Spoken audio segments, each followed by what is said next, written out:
Count किया गया तो हारे हुए प्रत्याशी 51 वोटों से जीता। ये इलेक्शन कमीशन सवाल है कि नहीं सर? सरपंच चुनाव का इलेक्शन कमीशन पर समय समय पर उंगलियां उठाई हैं, और चाहे वो प्रधानी का चुनाव हो, विधानसभा का चुनाव हो, लोकसभा का चुनाव हो या अन्य चुनाव हो, ये इलेक्शन कमीशन की जिम्मेदारी बनती है कि निष्पक्ष चुनाव हो। निष्पक्ष चुनाव के साथ साथ इलेक्शन कमीशन की इंस्टीट्यूशन पे लोगों को और भरोसा बढ़े।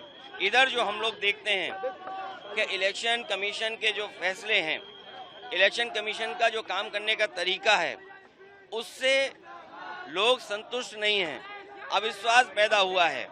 अभी हाल ही में जो वोट चोरी, वोट डकैती को लेकर के बड़े पैमाने पर देश को इंडिया गठबंधन और खासकर जो बीजेपी से अन्य दल हैं, उन्होंने कोशिश की और उसका परिणाम ये हुआ कि सुप्रीम कोर्ट को भी उन बातों को मानना पड़ा जो विपक्ष कह रहा था। इलेक्शन कमीशन पे कई बार उंगली उठी है, और यूपी के चुनाव में तो न जाने कितनी बार उंगली उठी है। ये तो पहला फेज था कि जहां हम अपना वोट बचा सकते हैं, अपनी वोटर लिस्ट में शामिल कर सकते हैं, ये पहला चरण है। लेकिन इसके बाद जो प्रशासन काम करता है, सरकारें जो काम करती हैं, उस पर इलेक्शन कमीशन कोई कार्रवाई नहीं करता।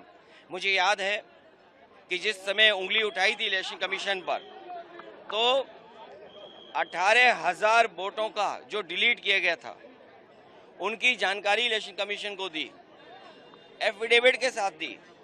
लेकिन अभी तक इलेक्शन कमीशन ने एक भी अधिकारी के खिलाफ कार्रवाई नहीं की। अगर एक भी इलेक्शन कमीशन के खिलाफ कार्रवाई हो जाए, मतलब अधिकारी के खिलाफ इलेक्शन कमीशन कर दे कार्रवाई, तो मैं समझता हूं कहीं भी वोट चोरी, वोट डकैती या इस तरह की लूट नहीं होगी।